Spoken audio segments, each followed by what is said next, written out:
What's up, Tailgaters? My name is Tailgate Nate. Welcome to my channel. Today, going to be uploading Week 6 predictions for you guys. Can't believe it's already Week 6 of the college football season. Can you guys? I mean, this season has just flown by so fast, and we are almost halfway through the season and got some pretty substantial games coming up here in Week 6. I got 14 games here in today's video that I'm going to preview and talk about for you guys. In the meantime, though, before we get into the video, if you guys could like, comment, subscribe, that does mean a lot to me, and it helps support the channel. Otherwise, again, anything you can do to help support the channel does mean a lot to me. Let's dive into Week 6 predictions. I'm previewing no games on Friday, although there are some pretty interesting games tonight. Nebraska, Rutgers, Memphis, Houston, and even San Jose State, UNLV is an interesting one as well. But I'm talking about 14 games on Saturday, and the first of which is a sneaky good game in the Big Ten Conference. The Purdue Boilermakers are going on the road to face the Maryland Terrapins. Now, Purdue is just a couple plays away from being 5-0, of course, with some last-second losses to both Penn State and Syracuse. But when you just look at this matchup right here, these are two of the best quarterbacks in the Big Ten. Aiden O'Connell has a lot of weapons out there, including Charlie Jones, among some other really, really good options. And then Maryland with Taulia Tagovailoa, of course, Tua's younger brother. He's slinging it this season really well, and he has a lot of fantastic weapons to pick from here with this Maryland program. So expect the pass game to be very prevalent in this game, and it could lead to this being an offensive shootout type game. But defensive play is going to matter, especially the pass rush. You're going to need to make Aiden O'Connell or Tagovailoa be able to throw some balls that they're not comfortable with throwing, and maybe having the opposing quarterback force some throws. That's going to be a huge key for both sides in this game. Be able to get pressure to the quarterback, be able to play good pass defense there as well, and limit turnovers. Play smart football. These are two teams that have been susceptible to turnovers this year, not at an alarming rate, but limit the turnovers, play smart football, hold on to the ball, because this game, if it turns out to be this way, very well could come down to, okay, who has the ball last? That's very well what this game could come down to and what this game would be decided. But I think this is going to be an offensive shootout type game. By the way, all lines and odds are, as of recording this video, they are subject to change. Maryland's getting the slight betting favor here in Vegas, but I'm actually leaning the opposite way here. I like the way that Purdue has been playing lately, and I know Minnesota was shorthanded, but Purdue was able to handle the Golden Gophers, and this is the Purdue defense that I give the edge to. I think these offenses are pretty similar, but I give the defensive edge to Purdue. I think Purdue makes the bigger play on defense, and it's what helps Purdue win this game. This is the noon game on the Big Ten Network. Very important game for both of these teams, as the winner would improve to 2-1, the loser would fall to 1-2. I got Purdue winning an offensive shootout, 38-34. Moving on now to a must-win situation for the Arkansas Razorbacks. They've dropped their past two games against the Texas A&M Aggies and Alabama Crimson Tide. We'll talk about that game later as well. But now they have a really tough game on the road against Mississippi State. And I mean, the schedule is just really tough for Arkansas because the next week they have to go on the road and play BYU in Provo. So this is a must-win for Arkansas. You got to win this game to be able to stay on track in the SEC this year. For the Razorbacks, again, I was at that game in Fayetteville last week. And, I can tell you that stadium, very, very good atmosphere in Arkansas, did have a really nice shot to be able to pull off that game against Bama. It was 3rd and 15, and then they struggled to stop the long run, right? Well, Will Rogers and Mississippi State with Mike Leach as their head coach, not a team that's a run-first team, right? Will Rogers and the Bulldogs love to air it out. They're one of the best, if not the best, passing offense in the entire nation. And this is an Arkansas secondary that is very, very beat up and is dealing with a lot of injuries. They didn't necessarily get exposed in its fullest regard against Alabama. It very well could be exposed in its fullest regard here against Mississippi State. But again, as I mentioned, Arkansas struggled with the run last week, and Mississippi State has got some guys that are not afraid to pound the football. So Arkansas, of course, the main focus this week is going to be of that air raid, but you got to watch out for the run. Arkansas gave up 3 huge plays to Bama late in that game, which sealed the game for Alabama. KJ Jefferson has also got to create some big plays. He really held on to the ball for way too long in that game against Bama. Not even 200 passing yards. He's got to make some quicker decisions, be able to get the ball out has got to be able to get the ball out quicker. Sorry, I was trying to think of words and phrases, but I apologize for the awkward pause and silence. But this is a must-win for the Arkansas Razorbacks. But logistically, statistically, I think Arkansas beats the spread on this game. The spread is 9 in favor of Mississippi State. But I like Arkansas to beat the spread here in this one. But, I mean, with the Hogs beat up secondary, with how they've struggled defending the run in the past couple weeks, I just don't see Arkansas being able to go on the road and win this one. For Arkansas' sake, they need to pull out a win here. This is a noon game on the SEC Network. But, man, Mississippi State in that passing attack, I think it's just going to be too much for the Hogs secondary. Give me Mississippi State by 5. Red River. But both of these teams are unranked. Interesting. This is a pivotal game for both of these teams in the Big 12 Conference. But, hey, if you are a Texas fan, there's some really good news ahead of this game, and that is Quinn Ewers is back. He is coming back from the injury list a lot sooner than people thought he was going to be able to come back, and he will quarterback Texas in this game instead of Hudson Card. Now, how does he look? How healthy is he? All those questions are going to be answered during game time. It's hard to tell right now, but saying that Quinn Ewers is 100% back and healthy, that makes a huge difference in this game, especially an Oklahoma team that has really struggled defensively the past couple of weeks, especially on the ground. Texas is a team that can expose those run game flaws. Adrian Martinez and Deuce Vaughn lit them up against Kansas State, and then TCU's backfield there as well was able to run all over Oklahoma. Texas has got one of the best running backs in the country in Bijan Robinson. They're going to be able to expose this Oklahoma run defense that has been very, very suspect over the past couple of weeks. Now, the big question for Oklahoma in this one is, can Dillon Gabriel rebound? Can this Oklahoma team rebound? Can this defense start playing like it did against Nebraska and in the early season? Oklahoma and Texas very well have played themselves, may very well, I should say, have played themselves out of college football playoff contention, but these are two teams that still have time to right the ship, and this is a huge, huge game for both of these teams in order to be able to do so this year. But I think with Texas, with Bijan Robinson and being able to expose that run game, the offensive line has looked better already this season. And again, I think the big difference here is Texas has Quinn Ewers back and has Bijan Robinson, a guy that really can exploit the weaknesses that Oklahoma has been showing in their run defense as of late. I like the Longhorns here in this one. Shootout game. Red River usually always becomes one of these shootout type games. Noon game on ABC. Should be a fun one to watch, but give me the Horns. 41-34 is my final score prediction.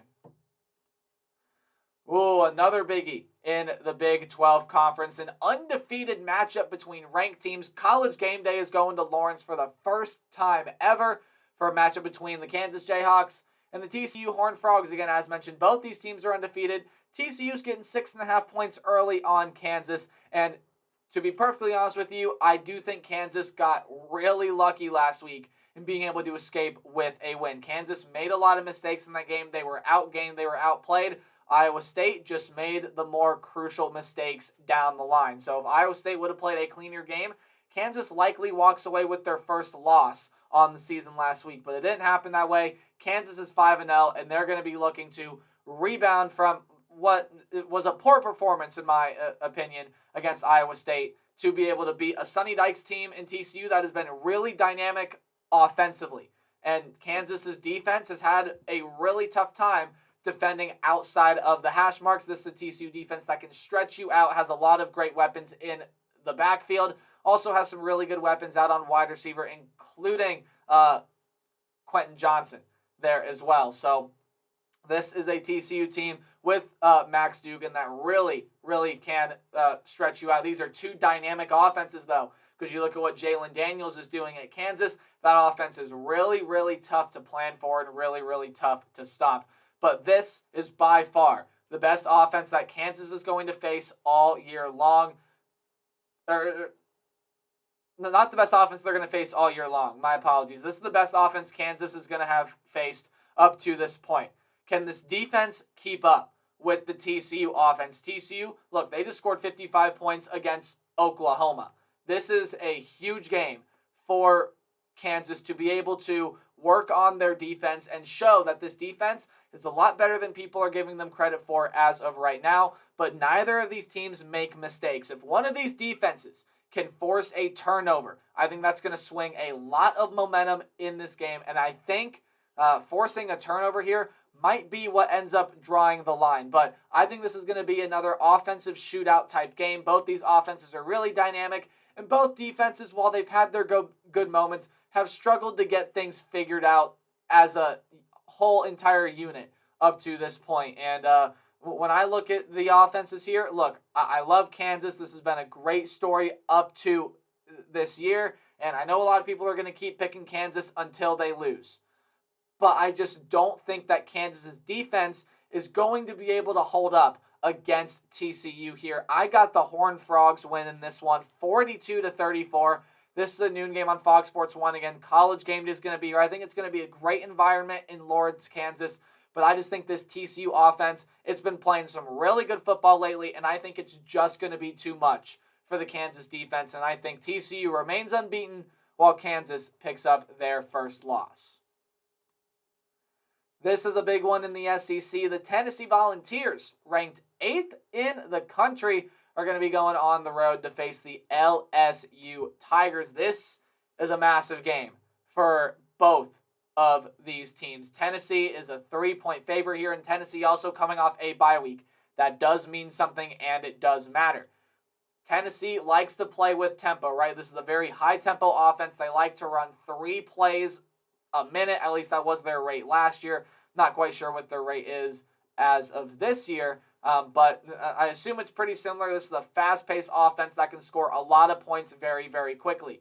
Jaden Daniels needs to show that he is a big play threat, not only with his legs, but with his arm. This is a Volunteer secondary that is very, very vulnerable. It's allowed over 300 passing yards per game this year, which is one of the worst marks in the entire nation. So this is the Tennessee secondary that's very vulnerable. Jaden Daniels is going to need to prove that he can air the ball out, and LSU going to have to take some deep shots down the field to guys like Keyshawn Boutte, among some other names that are in that LSU wide receiver room there as well. But Hendon Hooker, I mean, man, has been on fire. And this is a tough ask for Brian Kelly, LSU, and especially Jaden Daniels.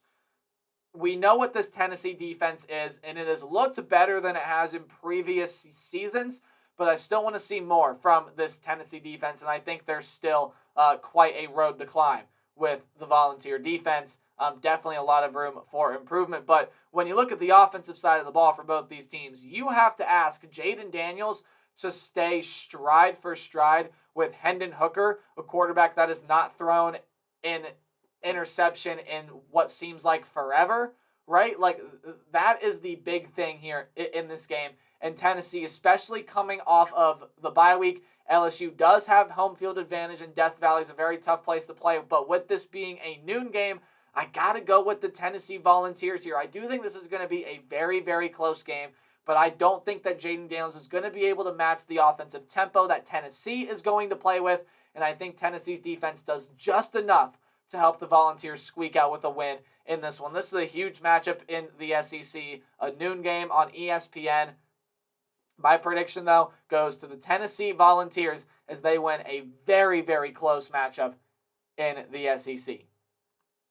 Speaking of the SEC, let's stick with that conference as we move on to the Auburn Tigers and the second-ranked Georgia Bulldogs. Now, Georgia has struggled in the past couple of weeks, but is Auburn capable of exploiting what we've seen Georgia struggle with in the past couple of weeks. I mean, they really just have not been ready to play Kent State or Missouri. They just were not ready to play either of those games, and it showed on the field where Georgia really, really struggled.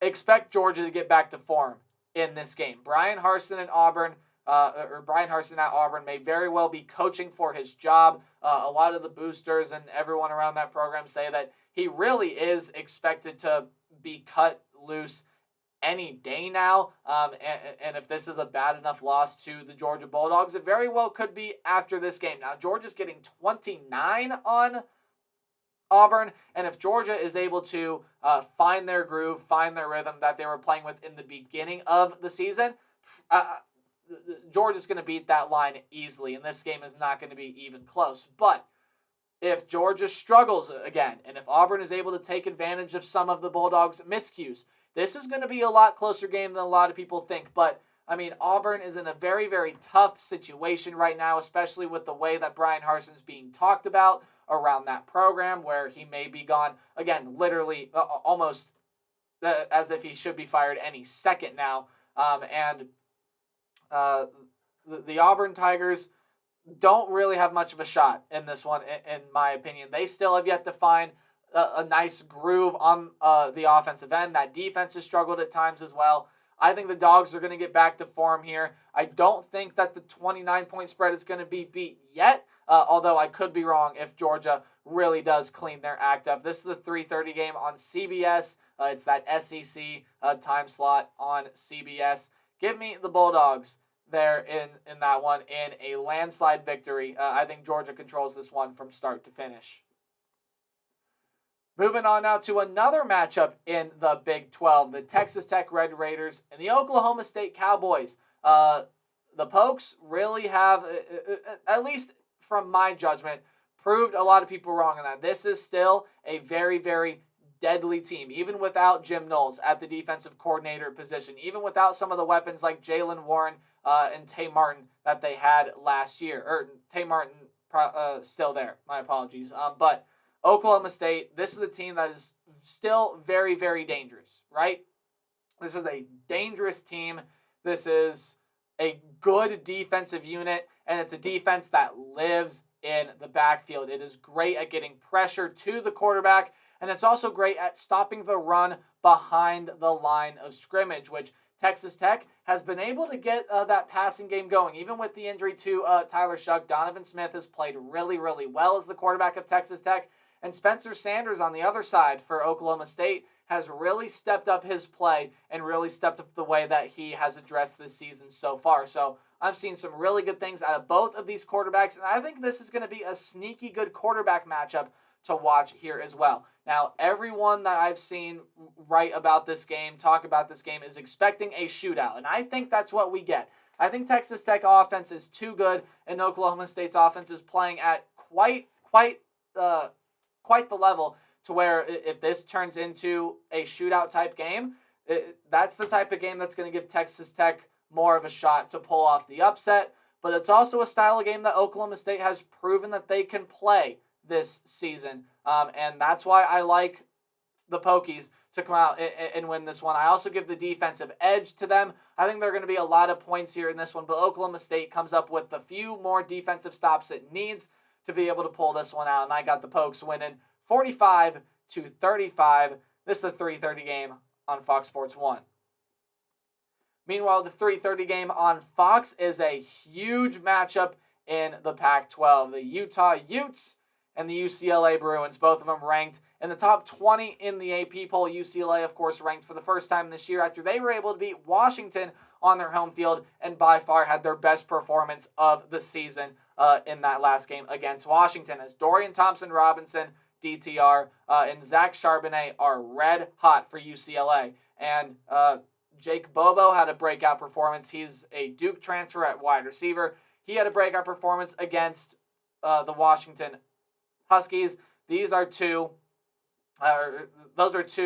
three, I even should say, players that Utah, that defense, has got to watch out for. But Utah has a very aggressive defense, and this offense has been potent, and a lot of playmakers have emerged on the wideout phase for Cam Rising to throw the ball to. Now, one thing I do want to talk about with Utah is Tavion Thomas has seemed to kind of diminish from that lead running back role. He's not having as good of a season as he had last year, and there's still time for him to adjust and come back, but he is sharing carries right now with two other backs, which gives Utah a balanced attack and gives UCLA a lot of guys to prepare for, but at the same time, Tavion Thomas probably still the best talented guy in that room. He is slowly losing his starting job day by day, so that is definitely a storyline to keep an eye on there when you're watching this game. See how many carries they give Tavion Thomas here, because Utah running the football is going to be a big thing in this game. They're going to have to be able to move it against this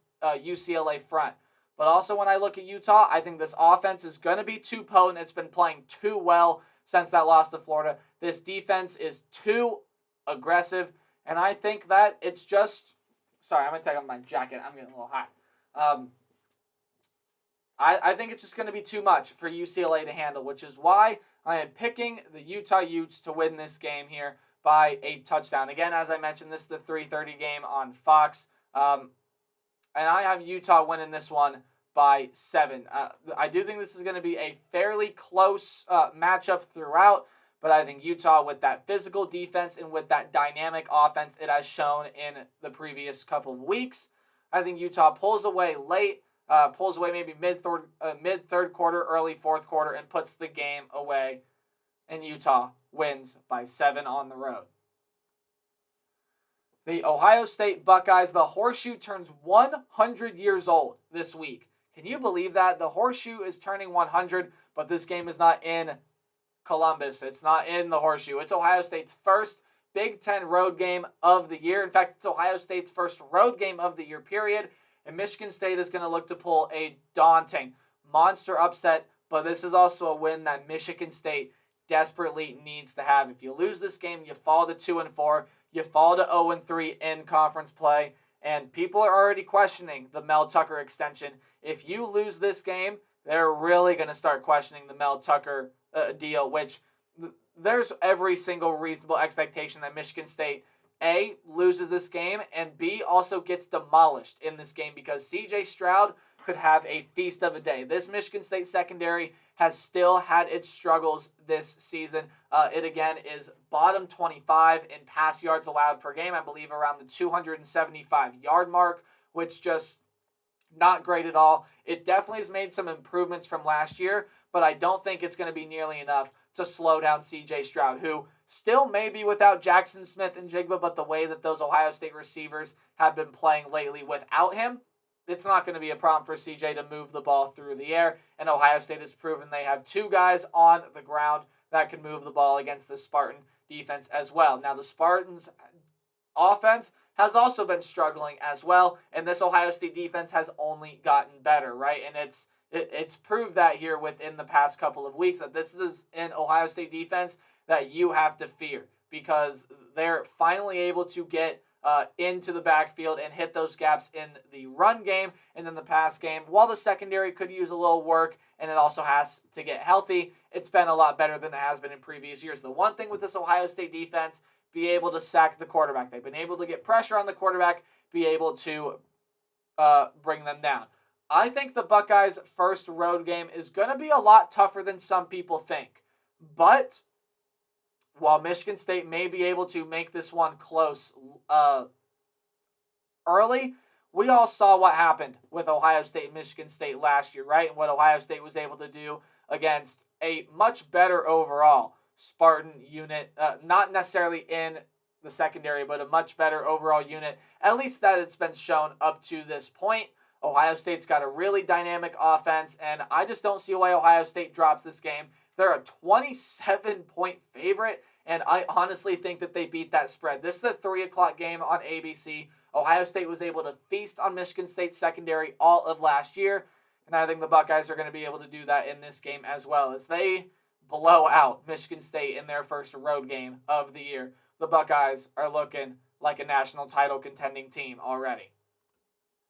This is the big game in the ACC. The North Carolina Tar Heels are going to be facing the Miami Hurricanes in a game that Miami desperately needs to win. The Tar Heels finally found their defense last week, and Tar Heels being North Carolina. That was an awkward segue. I apologize. But the Tar Heels finally found their defense last week, and last week was by a long shot their best overall performance that they have had this season against Virginia Tech. That was a wonderful game on both sides of the ball from North Carolina, and they're going to be looking to carry that momentum in here against the Miami Hurricanes, who, well, are going to have a lot to handle with this offense. It's a very dynamic offense run by Drake May, a sensation at the quarterback position for North Carolina this year. He has been playing really, really well, and he has a lot of weapons surrounding him that are going to be able to get into the teeth of this Miami defense, which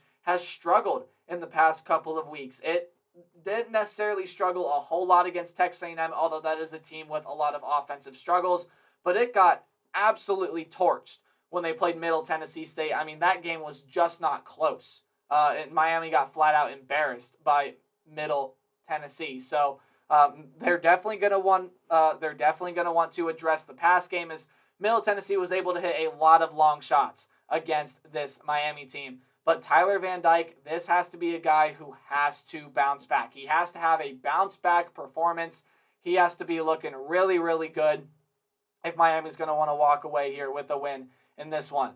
Vegas sees something that I don't think a lot of people see. Vegas sees Miami as a 3.5-point favorite, and I'm willing to take that. I am going to pick North Carolina here. North Carolina's coming off their best performance of the year. Miami's still struggling, still trying to find that rhythm. I think Tyler Van Dyke has a solid game here in this one, and this is a close game, but I do not see Miami pulling away with this one. They just have not showed enough, especially within the past couple of weeks, and especially with the way North Carolina has been playing this year, to pull out this win. Now, Miami still definitely can come out here and win this game. They've had a couple weeks to prepare for this North Carolina team, but I'm not buying it as of right now. Again, Miami can absolutely win this game, and it's not going to surprise me, but my official pick goes in favor of the Tar Heels. Washington State. This is the game that USC can't afford to overlook, as the Trojans look vulnerable. They cannot sleep on this Cougars team, because this is a Cougars team that is a couple plays away from being 5-0 in that game against Oregon, where they were able to push them to the limit and just couldn't close the deal. Washington State's going to want to look to be able to do kind of the same game plan here against USC. USC has looked vulnerable the past couple of weeks against Oregon State and against Arizona State, and Cameron Ward is going to need to air it out and test this Trojan secondary, see what they are made of, and see if USC is worth their weight in what the secondary has put out on the field yet this year. It's a defense that still has quite a bit of growing room to go. Overall, it's been solid, but Cam Ward, in order for Washington State to win this game, probably going to have to score a lot of points, and in order to do that, Cam Ward has got to be able to take some deep shots downfield. One area, though, and again, we know how good this USC offense can be. This defense, while it is still kind of a work in progress, has been pretty solid. USC is fantastic in the turnover game. Their defense forces a lot of turnovers, and their offense doesn't turn the football over. So if Washington State's going to want to beat USC here in this game and pull off the upset, Washington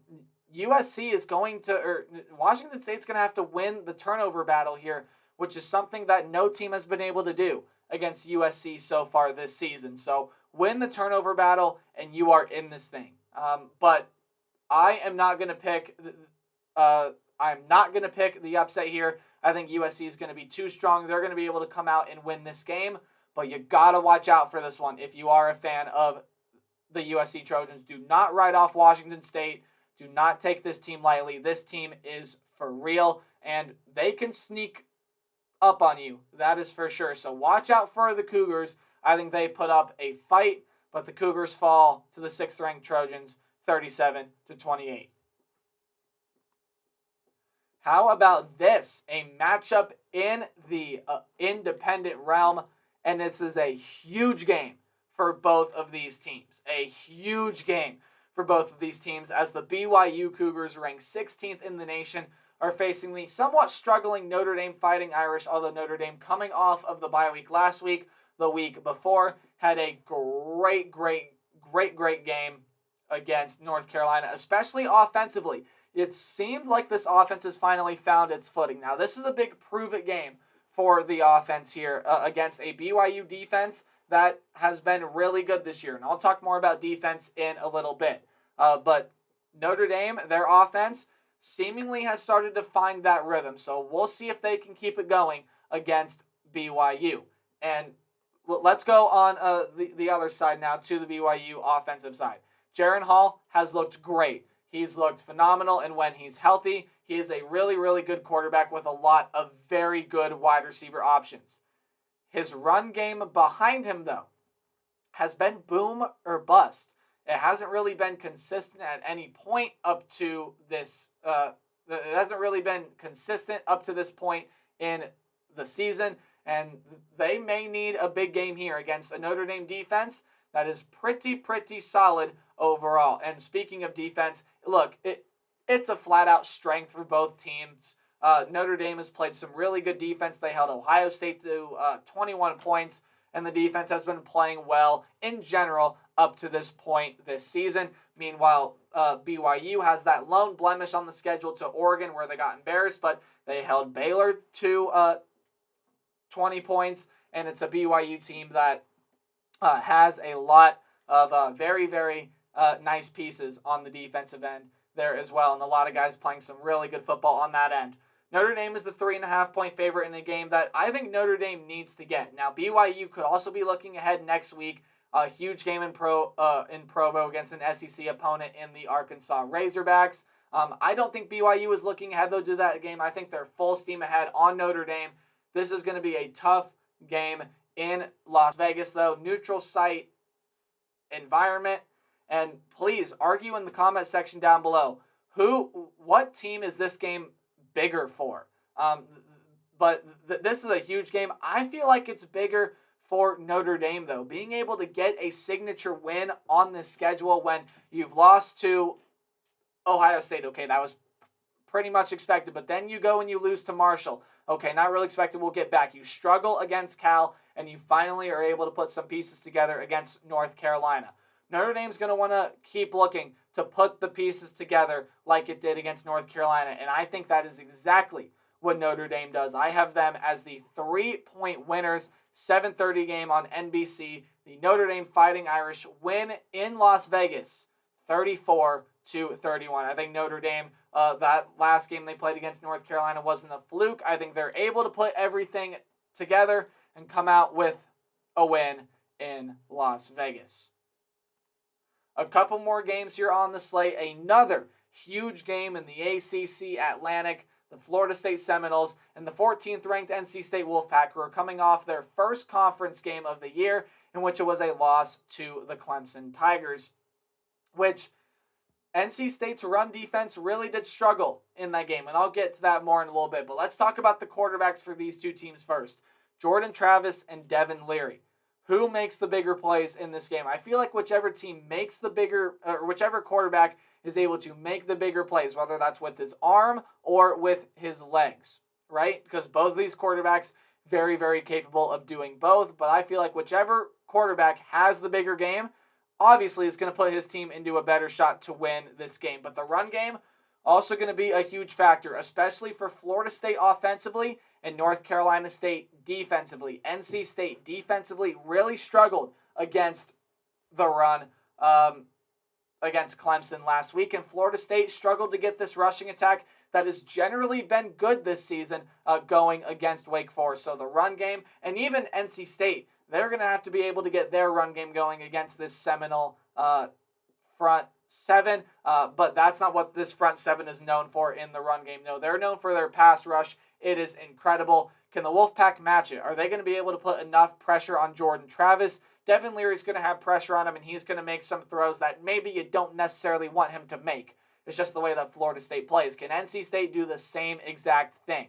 Now, this is a very interesting game. I think this game could honestly go either way, but I'm leaning towards the Wolfpack in this one here. I still like what North Carolina State has on the defensive end, and although Florida State, again, struggling to get that run game going last week, it worries me a little bit about this Florida State team. But I'm going to go ahead and go with the NC State Wolfpack. They bounce back, move to 1-1 in conference play. Fairly middle of the road scoring affair. This is a 8 o'clock game, 7 o'clock my time, but 8 o'clock game on the ACC network.